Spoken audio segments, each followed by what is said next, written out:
Gloria a Dios. Dios bendiga, amados hermanos.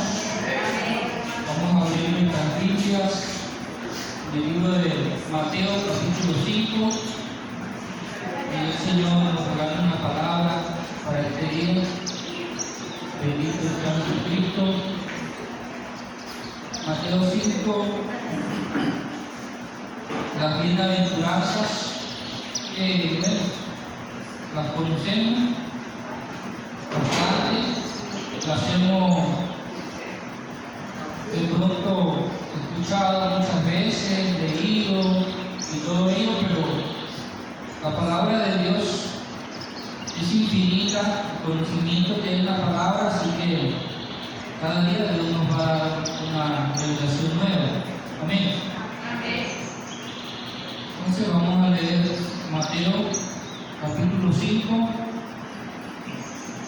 Dice de esta manera: viendo la multitud, subió al monte y sentándose vinieron a él sus discípulos, y abriendo su boca les enseñaba diciendo: bienaventurados los pobres en espíritu, porque de ellos es el reino de los cielos. Bienaventurados los que lloran por causa, bienaventurados los que lloran, porque ellos recibirán consolación.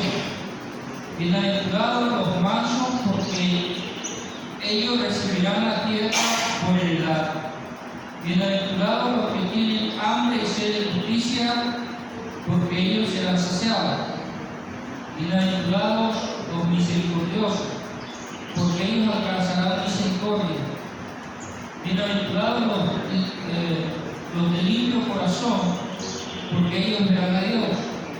Bienaventurados los pacificadores, porque ellos serán llamados hijos de Dios. Bienaventurados los que padecen persecución por causa de la justicia, porque de ellos es el reino de los cielos. Bienaventurados bienaventurados cuando por mi causa os vituperen y os persigan y digan toda clase de mal contra vosotros, mintiendo. Gozaos y alegraos, porque vuestro galardón es grande en los cielos, porque así persiguieron a los profetas que fueron antes de vosotros. El contexto de esta historia es que cuando Jesús ya empieza a tomar fama, cuando empieza a ser conocido, la gente empieza a seguirlo, pero en grupos grandes.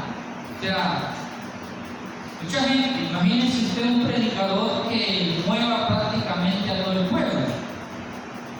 ¿Por qué? Porque Jesús hacía milagros, porque Jesús enseñaba cosas que ellos no habían escuchado antes. Ellos habían escuchado de pronto lo que dice el Antiguo Testamento, los profetas, Moisés, los primeros 5 libros y muchas otras cosas que pues se levantaban diferentes tipos de predicadores, profetas, religiosos y todas cosas, y la gente que gustaba de estas cosas porque eran creyentes, o sea, eran personas, como dicen, devotos o personas que les llamaba mucho la atención conocer acerca de Dios y de todo eso, pues, ¿no? De lo espiritual.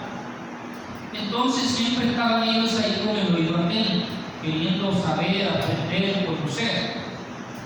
Y aparece Jesús, pero Jesús empieza a enseñar cosas que ellos nunca habían oído, que nunca habían visto, los milagros, o sea, cómo Jesús en un instante hacía hablar a un mudo, hacía que los ciegos pudiesen ver, los sordos oír, resucitaba muertos, resucitó a Lázaro después de cuántos días que había estado sepultado. O sea, era tremendo lo que hacía Jesús y lo que enseñaba. Entonces, al ver tanta gente que seguía a Jesús y gente que pues no lo seguía realmente porque tenían conocimiento de las cosas eternas, sino que los atraía lo que veían en primer momento en Jesús. Amén. Amén. Lo que veían en primer momento, ¿qué era lo que veían? Lo que Él hablaba. ¿Qué era lo que veían? Que Él era distinto a otros mensajeros que habían aparecido antes que Él, o profetas. A otros profetas de Dios que habían hablado antes de Jesús, ninguno había hablado así como hablaba Jesús. O sea, era algo impresionante y nuevo, ¿cierto? Lo otro eran los milagros, los prodigios, las señales, cosas que iban más allá de los límites. Los grandes de aquel tiempo, que podríamos decir también científicos, ciertos hombres de ciencia, humanamente ellos habían visto cosas, pero estaban viendo algo que rompía las leyes de la naturaleza. Un mudo que no había hablado nunca en su vida estaba hablando. Un ciego que nació ciego estaba viendo. Un sordo que nació sordo estaba escuchando. O sea, ¿qué hizo este hombre para que lo operó? ¿Qué hizo? ¿Qué usó? Entonces se acercaba mucha gente para ver y experimentar, y con sus propios ojos ver y con sus propios oídos oír lo que Jesús decía. Porque en un momento la mujer samaritana también fue y le dice a los samaritanos: he encontrado a un hombre que habla de esta manera y de esta manera y esto y el otro, y a mí me parece que es el Cristo por su forma de hablar y de ser y todo lo que hace. Entonces los samaritanos vinieron a ver a Jesús y después dijeron: hombre, no solamente hemos sido tocados o impactados por lo que dijo la mujer, sino que ahora vemos que todo lo que la mujer dijo era muy poco comparado con lo que estamos viendo de este hombre. Y empezó la gente a creer mucho, y muchos a darle el lugar de Cristo, porque en aquel tiempo también habían aparecido muchos falsos cristos antes de Jesús. Entonces la gente tenía dudas, pero ya al ver que Jesús superaba todo lo que habían visto antes, entonces dijeron: hombre, me parece que este sí es el Cristo. Y entonces en todo eso, de todo tipo de gente que lo seguía por una, por otra cosa, por emoción, por un milagro, por curiosidad o lo que sea, Jesús los confronta a que lo sigan realmente por heredar lo eterno. Amén. Amén. Mirando y enfocándose en lo eterno. Por eso que las bienaventuranzas apuntan a eso, a que nos enfoquemos en lo eterno, en lo futuro, que de pronto para nosotros no es tan futuro, porque la mayoría de señales de las que habla la Biblia acerca del reino de Dios, o sea, cuando el reino de Dios ya se plante sobre nuestras vidas, está muy cerca, está demasiado cerca. Imagínense que hay gente que ya dice que el anticristo ha nacido. El anticristo ya está nacido, que en cualquier momento va a aparecer. El diablo es un imitador de Dios, por lo tanto, cuando Jesucristo nace, nadie sabía que el Cristo había nacido. Solamente algunos contados eran los que sabían que Jesús había nacido por revelación divina. Y cuando Satanás también, o el Hijo o el Anticristo nazca, serán algunos nada más servidores de Satanás que sabrán que ese personaje ha nacido. Ahora, Jesucristo empieza su ministerio a los 30 años, recién Él aparece a los 30 años. Y el anticristo de seguro que va a ser un niño. también va a aparecer a una edad de 30 en adelante, imitando a Dios. Entonces, es posible que haya nacido de pronto. ¿Qué edad tendrá ahora? No sabemos. Pero podemos pensar que cuando él tenga 30 años o más, va a aparecer para decirle a la gente que él es el Cristo. Porque los judíos principalmente están esperando al Mesías, no creyeron en Jesús, lo crucificaron. Y hasta hoy esperan su Mesías. Y aquellos que esperan su Mesías, muchos de ellos saben que el que viene no es realmente el verdadero Mesías, es el anticristo. Pero ellos, aún sabiendo eso, hoy en día, si tú entras a las redes sociales, vas a encontrar a mucha gente, supuestos judíos, o tal vez judíos, medio judíos, que hablan que están esperando a su Mesías.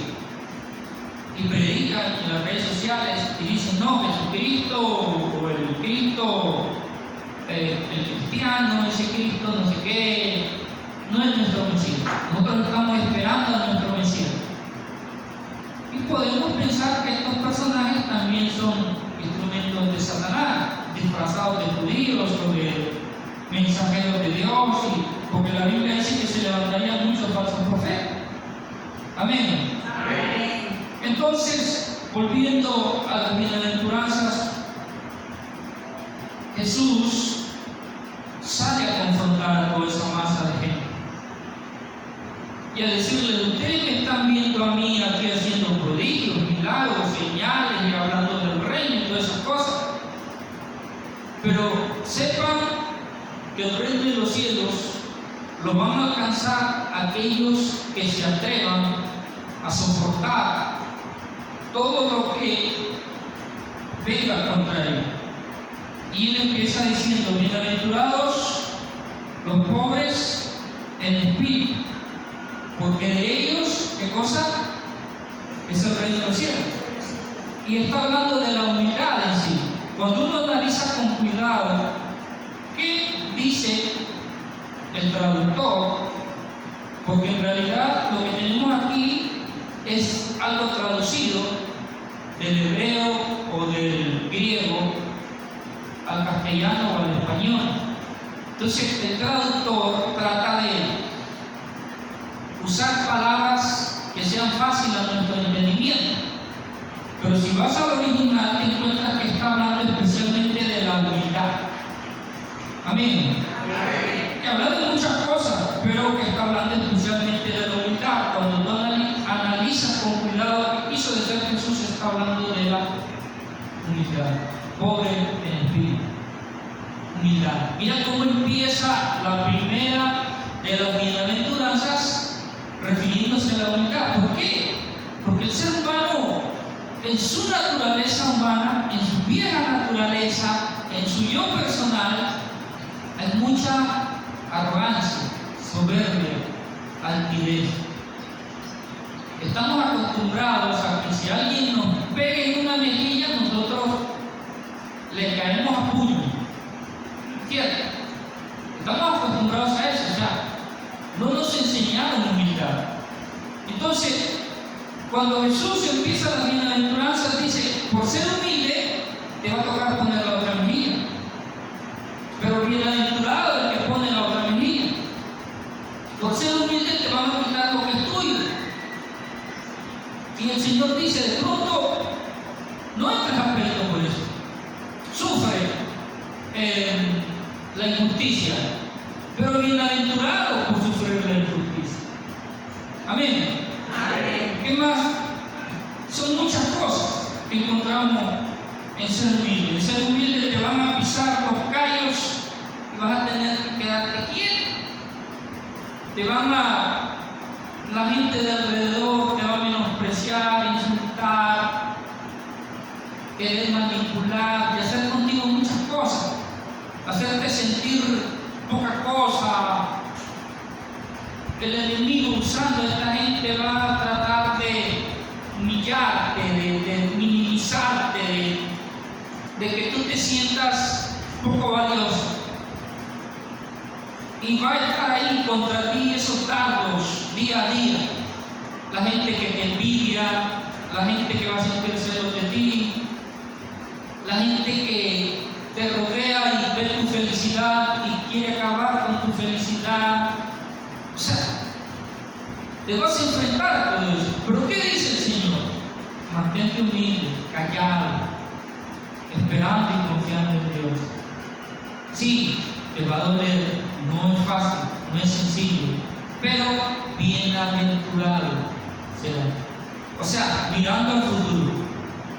Miren la historia del rico y el mendigo Lázaro. La vida del mendigo Lázaro fue una vida de enfermedad, de pobreza, de necesidad. Una vida muy triste, de dolor, de soledad tal vez. Pero cuando él muere, dice Jesús que Lázaro heredó lo mejor. Amén. Pero el rico, que aquí en la tierra había tenido todo, y no sabemos cómo había logrado todo ese dinero, esa riqueza, si fueron justas o injustas, no sabemos, pero es notorio que él tenía un corazón duro, tal vez un corazón demasiado codicioso, avaro y arrogante. ¿Por qué? Porque no le gustaba compartir con los pobres, pero sí le gustaba que todo el mundo viera sus lujos, y le daba de comer, hacía banquetes con grande esplendidez y se lo daba a la gente de pronto de trato alto, los que se codeaban con él. Pero a la gente pobre los miraba como gente insignificante, tal vez como animalitos, tal vez como un perro que no merece pero nada. Y cuando él muere, ¿cuál es el lugar que recibe? No recibió ningún lugar de privilegio. Entonces, cuando Jesús está diciendo bienaventurados,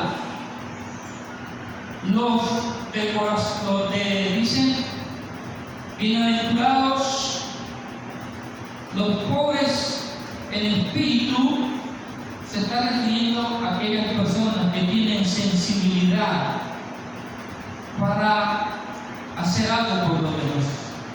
Amén. Que siempre están mirando al sediento, al hambriento, al necesitado, para extenderle la mano y ayudarle. Y también están tratando de mantenerse lejos o por lo menos quietos ante la maldad de otros. Bueno, que Dios se encargue de ello. Es la frase que debe brotar de nuestro corazón. Que Dios se encargue de ello. Y en lo que podamos ayudar. Y si podemos ponernos en el centro para que haya paz donde hay guerra, pues si podemos ponernos en el centro, ponernos en el centro. Amén. Para que haya paz entre nuestros familiares, entre nuestros seres queridos, entre la gente de nuestro pueblo. Y por eso salimos a predicar el Evangelio, buscando que haya paz. Por eso que el Señor dijo: mi paz os dejo y mi paz os doy. Y donde haya gente que los reciba, vayan y lleven esa paz que yo les he dado a ustedes. ¿Y de qué habla el Señor? De la palabra. La palabra de Dios es paz. Amén. Entonces debemos nosotros salir a llevar esa palabra de paz. Mira, donde hay gente predicando el Evangelio, hay menos guerras, hay menos maldad, porque las tinieblas retroceden. Donde hay un pueblo que anuncia el reino de los cielos. Pero donde no hay un pueblo que anuncia el reino de los cielos, ahí hay guerras, ahí hay de todo. Por eso que esos países donde hay poca gente predicando el Evangelio, hay mucha maldad, guerras, pobrezas, enfermedades, satanismo y todas esas cosas. Bendito sea el Señor. Entonces, Esa es una de las bienaventuranzas. Y él dice, bienaventurados los pobres en espíritu, porque de ellos es ¿qué cosa? El reino de los cielos. Entonces es algo futuro a lo que se refiere eso.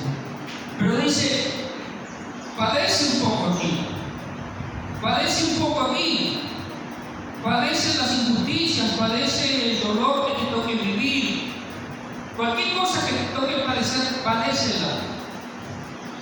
No te preocupes, porque tu vida no está aquí, tu vida está allá. ¿Sí? Tu vida está allá. Por eso dice, bienaventurados los pobres en espíritu, porque de ellos es el reino de los cielos. Está allá. Amén. Y sigue diciendo el Señor en el versículo 4, bienaventurados los que lloran, porque ellos recibirán, está hablando del futuro, recibirán consolación.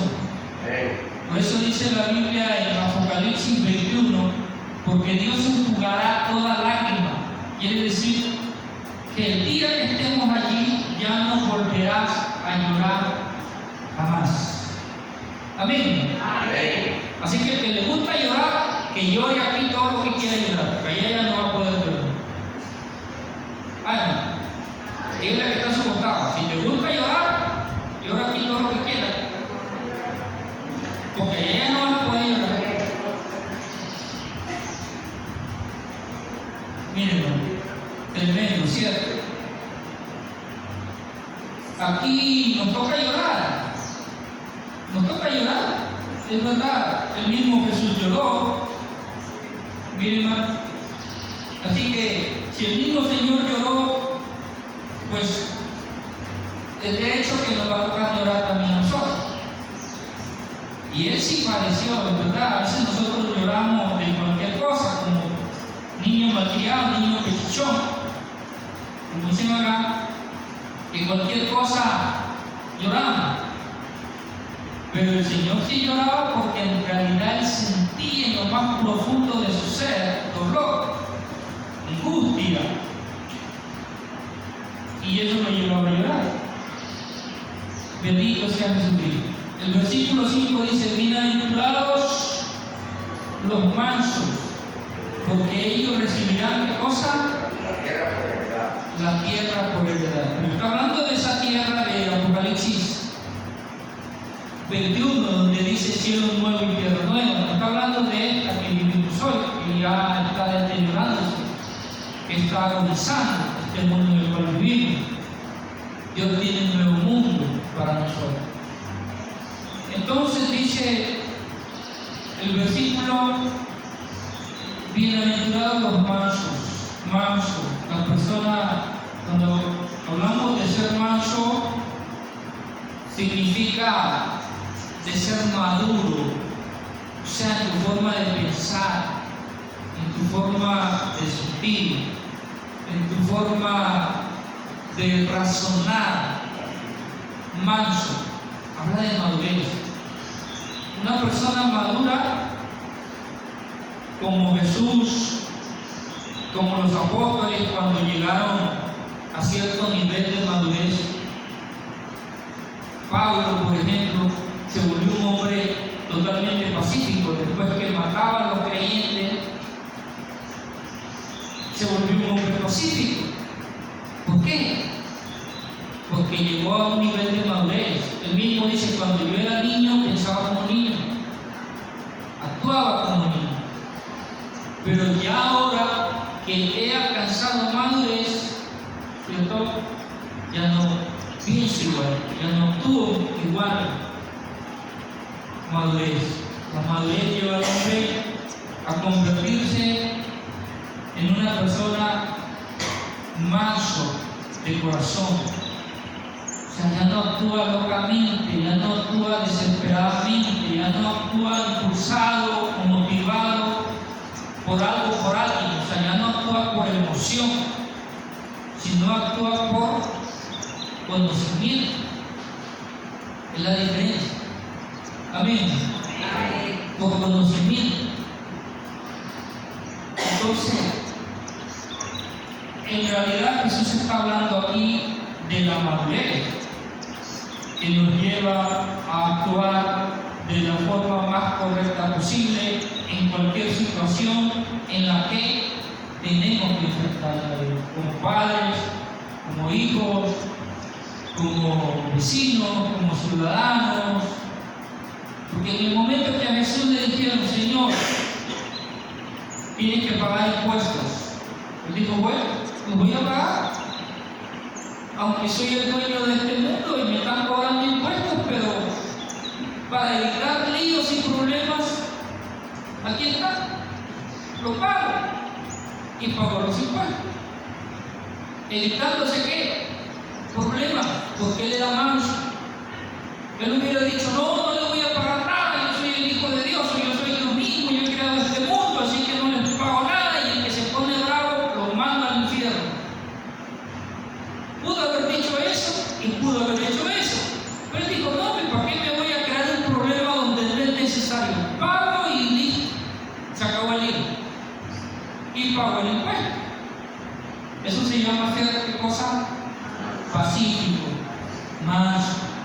Evitar un problema donde puedes evitarlo. Evitar ir más allá, crear una guerra donde no es necesario crear una guerra. Solo por orgullo, solo por soberbia, por jactancia, por arrogancia, por no saber perdonar. Yo voy a crear una guerra donde no es necesario. No. Por eso el Señor dice, bienaventurados los mansos, porque ellos se heredarán la tierra. Él está diciendo, alguien que le gusta la guerra, alguien que le gustan los problemas, alguien que crea problemas, ni crea que va a heredar la vida eterna. ¿Por qué? Porque la vida eterna ya no habla de guerra. ¿Y quién hace la guerra? La gente problemática. Dile que está a su costado, la gente problemática. Eso se hace en la guerra. Que la guerra no aparece sola, alguien tiene que hacer. Exacto. En la casa todo está tranquilo. Y de pronto viene el marido pateando todo.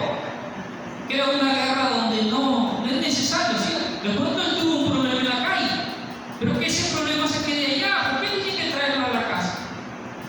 No es necesario, ¿cierto? A molestar a la gente que esté en la casa.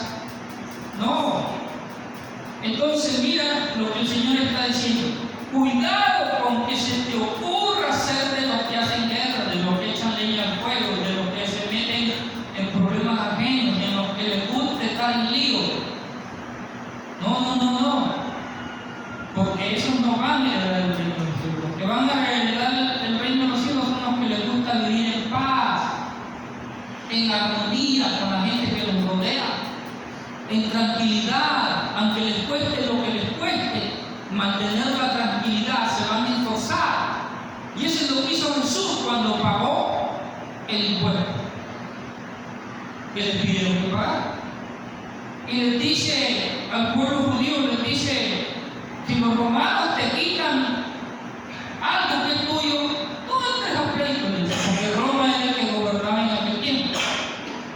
Ellos querían hacer rey a Jesús, pero cuando Jesús les empieza a hablar así, dijeron, no, que este está loco.